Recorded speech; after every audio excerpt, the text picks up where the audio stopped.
Today, I'm going to 100% Sultan Sanctuary. Because I have played this game before, there are a few rules to this. Number 1, all Steam achievements must be completed. Number 2, all bosses must be beaten. And number 3, beat the game as the first and last boss. This is my 8-hour journey to 100%ing Sultan Sanctuary. Coming up with a very clever name as always, we select the Knight class so I can start with a sword and heavy armor stats. As an extra item, we can take the grasping ring for extra assault gain. We awake on a boat when equipping all of our armor because fat roll is no roll at all. A wounded sailor claims we have been boarded in the night. We're told to protect the princess, or at least he tried to tell us that. Up on deck, we meet with the unspeakable deep, a kraken from the sea here to sink our ship. It's here we can actually claim our first achievement. The deep is one of these Souls-like tutorial bosses where you're meant to lose to him every time. Once you do, you begin the real game, but you never actually get another chance to take on this behemoth, even if you do go into NG+.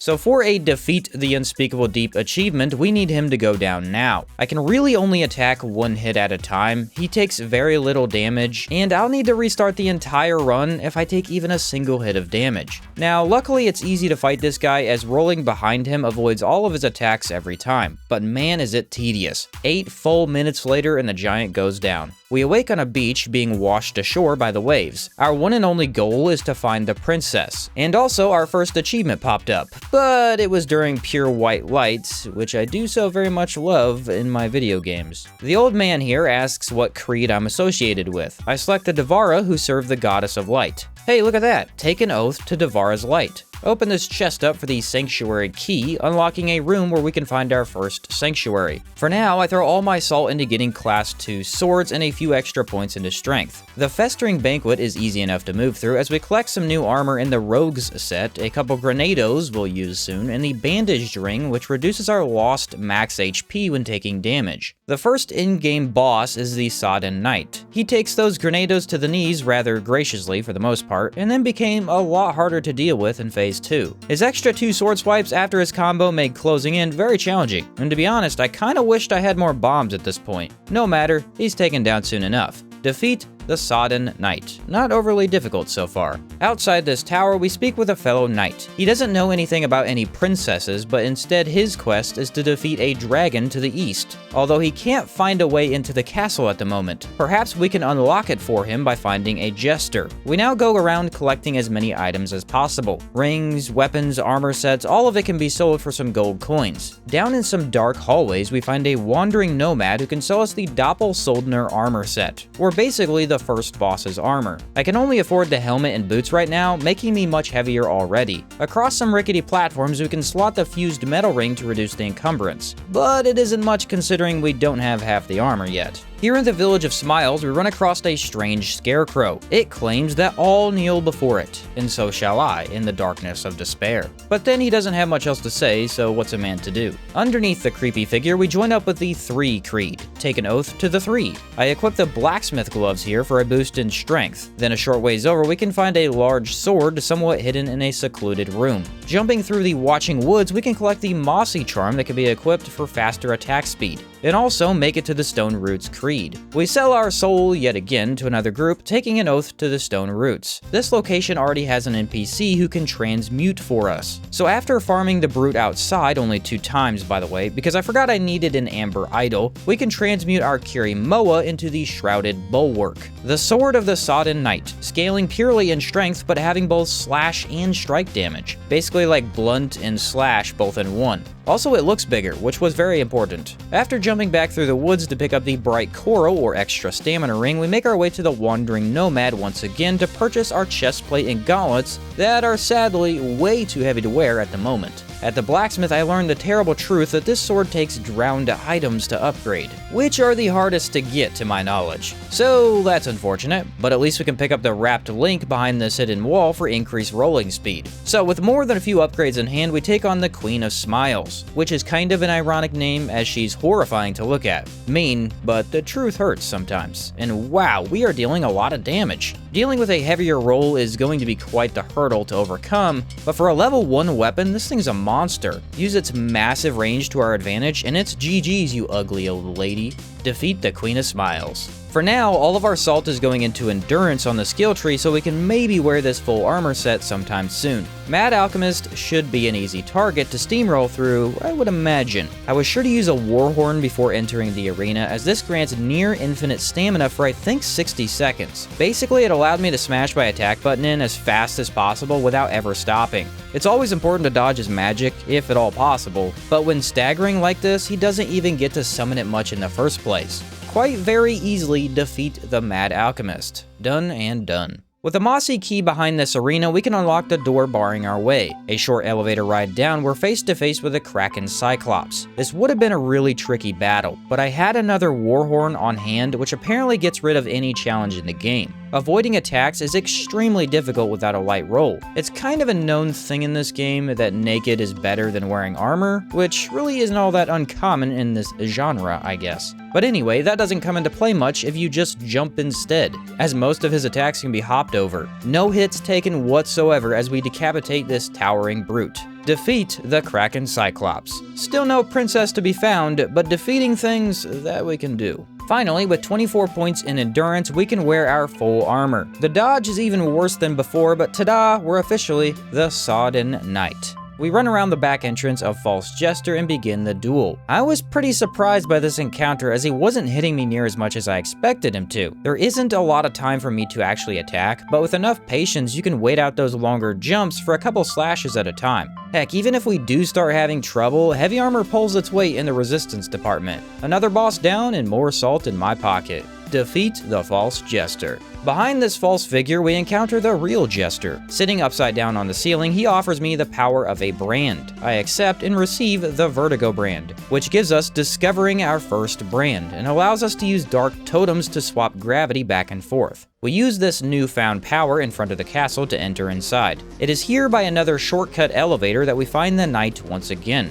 He mentions there's a thief somewhere who could have a useful rune on her. No time for that at the moment, however, as we head on up into the storm itself to fight a dragon. Right about now is where we're seeing our damage fall off a bit. As the Sodden Knight, we have access to 2 different buffs that might help us out soon. The most useful right now would be lightning, as Sodden is able to summon lightning waves of a sort. But swapping creeds so much has made the stuff a tad difficult to get my hands on. Thankfully, this winged fellow grants plenty of time to heal up, and with some excellent jumping techniques, you won't get touched by the fiery breath of his. And that, ladies and gentlemen, is defeating the Kraken Worm. Down below, we speak to the so-called best thief in the 8 kingdoms. She grants us the Shadow Flip brand, which lets you jump off of walls, or up walls, if you will. After buying more torches from the Nomad in his new location, we can pull up the gate and run into the Scarecrow once again. He claims that everyone kneels before him, even life and death. The Jester can be found again hanging up around in these red halls, but at this point, he just sounds like a lunatic. After about 30 endurance, we're now throwing salt into strength to get our sword's damage up.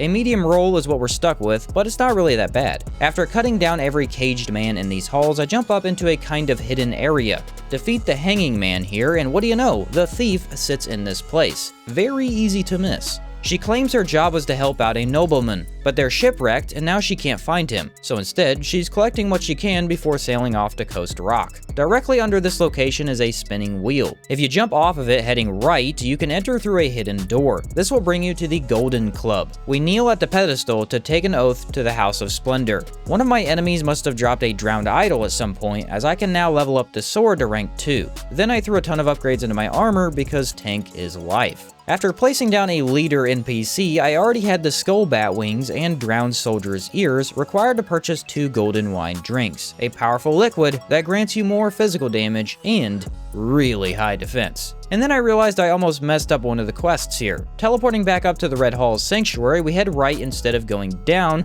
to find the knight standing among the stars. He claims he should probably head down through the dungeon as he wants into the ziggurat, but between him and there is a terrible place called the Dome of the Forgotten. I too head further down as the Tree of Men awaits me. I always enjoyed the idea of this boss. You need to use platforming to both attack the boss and avoid his fiery attacks. Take out all of his men in record time and then start slashing at the metal monster's head. This ends up being very tricky a lot of times just due to his head being so far away. But somehow this weapon can actually hit him from the very end of the top platform. Golden wine makes fire do almost nothing to me, and aside from me whiffing a really cool jump here, that's an easy GG for yours truly. Defeat the Tree of Men. Checkity check. Hager's Cavern is easily one of the most important locations in Sultan Sanctuary, because not one, but 2 NPC quests lead here. From the Sanctuary, you can climb up to defeat an Octo Sword monster. Roll off the edge he's on, and there's the Knight. He seems confused, as he says the red halls you both just went through shouldn't be here. He said he actually knows the place, and the previous castle for that matter. These are near-perfect replicas, but why?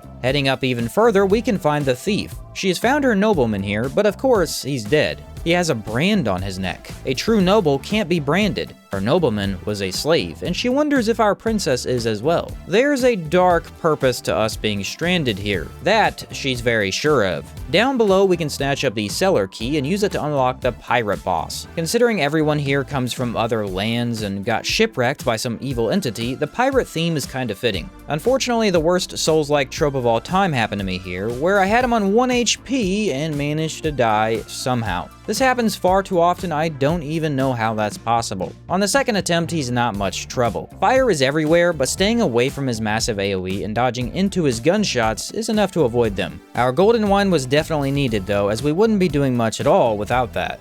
Defeat the disemboweled husk. With him taken care of, we can now reach the swamp. We collect the Vile Vines ring they give you just before the area, so poison doesn't instantly drop us. Then I made a long jump/walk through the poison to reach Al de Griggs, a lone merchant who lives by nothing, completely surrounded by poisoned water. I max out on poison curing potions, although I could have sworn it was an achievement to find this guy. Turns out, no, it's not, but would have been a really good one, honestly. Not much to see here as I annihilate all the swamp people. After making it to the top, we can open access to the boss, the good old Stench Most Foul. We've first tried every boss except the pirate so far. I do kind of want some weapon upgrades at this point, but we're doing well without them. I had those 100 poison cures bought specifically for this encounter, and yet somehow never needed any of them. The Stench Most Foul has been extinguished. A member of the Bloodbrows now grants us the Redshift brand. This we can use to phase through red barriers placed around the world. This one is guarding the fort beyond the mire, where we take yet another oath, this time to the Iron Ones, who coincidentally have the thing we really want. Throwing points up to about 31 strength, we place down a merchant and purchase max shock stones. These can apply our sword with lightning damage. Some more enemies must have dropped drowned idols without me noticing, as I now have enough to increase my sword again. We then take a boat ride across the water to the far beach. Here we can meet with the Thief one last time. She's leaving on her journey to another land.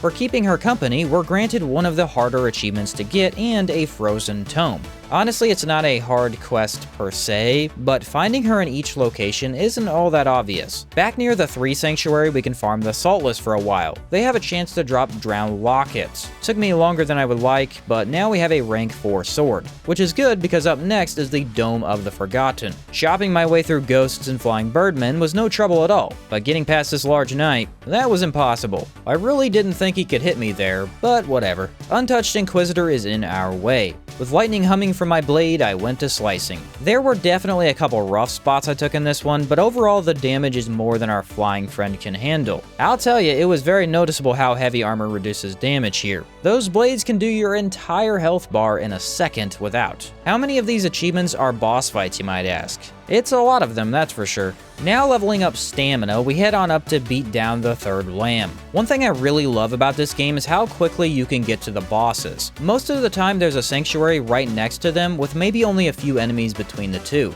I started this fight out poorly because my fat self couldn't roll through this abomination in time. After adjusting and starting to dodge a bit early, it was much smoother. Still think this is one of the hardest bosses overall. Especially when you haven't fought him much, you feel like every single attack hits you, because there's a lot of AoEs and lightning is thrown in to mess you up. Final phase especially can be brutal with lightning. But after all, that's why you equip the lightning resistance ring they give you in this dome. Defeat the 3rd lamb. Behind him is a new NPC who grants us the Hardlight brand. This one causes clouds of smoke to form into blue platforms you can use for traversal. Before the Drag King, I did stop off and grab the Stagger Charm and the Ziggurat, but no, I didn't use it. Even without the extra stagger, our bony friend here was knocked back every 2 swings. No, that's actually not a joke. Greatswords are just that good. On top of that, attack speed is way too good to give up in terms of charms. I think my favorite charms would have to be attack speed, stagger, reach, probably fire and then maybe the silver salt charm, although not all the time since that one uses up salt. All the options you can get instantly and use for pretty much the rest of the game. Of course, the Dry King is a dodge fire sort of fight. You avoid a fire move, then avoid another fire move, and I think you're starting to get the picture. It does remind me though that the hardy rolls of this creed aren't my favorite heal. Still quite good, just not my favorite. And with the Dry King being defeated, we can speak with an isolated mage. He too has been washed ashore on this island. He believes a powerful being that collects dwells on this island, or perhaps the island itself is the demon. He grants us the Dart brand for better movement, which officially grants us all possible brands we can acquire. But before leaving, it's very important to speak with the sorcerer one more time. He tells us this island is a graveyard of civilizations, and if we find the ruined temple, his theory is true. This is the most easy to miss quest in the game, unfortunately, as you must talk to him one more time or he doesn't move on. Yeah, probably the most annoying aspect of these quest designs Souls and Souls-likes love to use. Outside, we roll down the ziggurat to find the Hardlight brand NPC once again. He gives us an armor set. And that's about it. No time like the present to defeat the Bloodless Prince. Funny thing about this boss is he's a tower. He's a massive beast, but also he's underground. So they built this enormous ziggurat above a wide empty space just for him. And even funnier is, the extravagant dungeon you must complete to reach him is entirely skippable. Simply dart down for some fall damage and let up the elevator. I love it, because this dungeon you skip is probably the hardest one to get through with a very confusing puzzle. Albeit the puzzle itself is pretty simple once you figure it out, but then again, that's all puzzles, isn't it? Once again, I wasn't sure if a medium roll would be enough to get through his legs, but in practice, it wasn't that bad. You can't attack more than, say, 2 times, really, but with lightning, he's an easy one to get down. Another construct has been defeated. Down in the ruined temple, we go meeting the Scarecrow for a 3rd time. It tells us it has taken many things. Kingdoms, princes, lords, he claims it all. Not much further down, we engage with the Coveted, an axe wielded by 2 ghostly figures. The story behind this boss is kind of wild, as the ghosts aren't actually the boss per se, but the axe itself. The axe was given to an executioner as a mysterious gift. He could never manage to feed the axe enough death though, and eventually he and his son fought over the axe, both perishing in the process. The Coveted is said to bring any who wield it to self-destruction. These two are cursed to struggle for an eternity over the axe. Or at least until we finish the thing off, that is. So yeah, I don't know much about the lore or even true story of this game, but that little tidbit definitely gives this fight more meaning. And there we have yet another achievement acquired. To the left of this arena, we jump up a wall uncovering a secret back room. It is here we can speak with the sorcerer again. The more he learns about this place, the more he is filled with dread. Perhaps retracing his steps will grant him the answers he seeks. Down below, right before the lake, we encounter the knight. He's headed into Pitchwoods to thrive in the face of danger. And before my next sanctuary, who could it be but the old man who gave us our first creed on the beach so long ago? Apparently me and all these other shipwrecked wanderers were betrayed. Does our goal of finding the princess even matter? We'll meet him again soon, he says. And so through Pitchwoods we go, jumping along the platforms of light, avoiding the dangerous spindle beasts down below.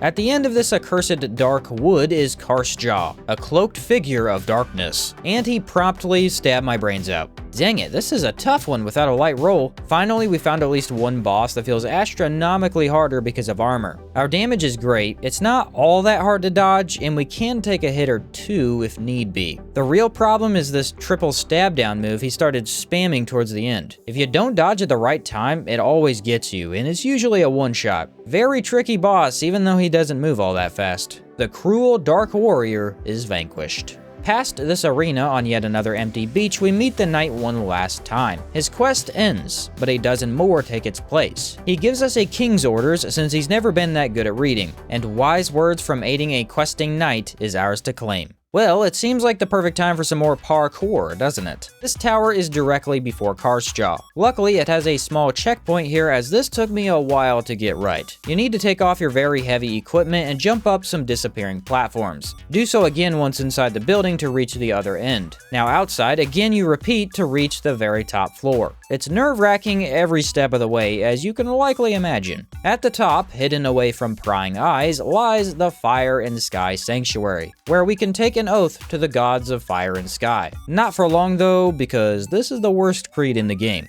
By a long shot. Leaving the lake and heading into a dark tunnel, we reach a hole in the ground. Fall in, continuing to follow the dripping water. Near the bottom, we make a risky jump into empty space only to land near a chest. No, I didn't die here about 12 times trying this. That would be ludicrous behavior. Inside is a drowned tome. Since after Karstraw we had picked up a few free drowned sensors, we can fully upgrade our sword to a level 7 weapon, granting us honed for achieving the maximum upgrade level of a weapon. Teleporting over to Castle of Storms, you can use our excess gold to buy 99 stained pages. I decided to use one of these at the 3 Sanctuary. What this does is desecrate the place, making any in that group despise you. All the merchants turn on me and attempt to do me in. The cruel irony of this is I actually need to die here, but the 3 of them don't seem to be my equals. As it turns out, slaying a god or 2 makes you a lot stronger. After finally dying, we awake near the Nomad with a bloody writ in hand. Usually you'd spawn back on the beach. I have no idea why it took me here. That made no sense to me at all, but regardless, we head back down into the dark hole once again,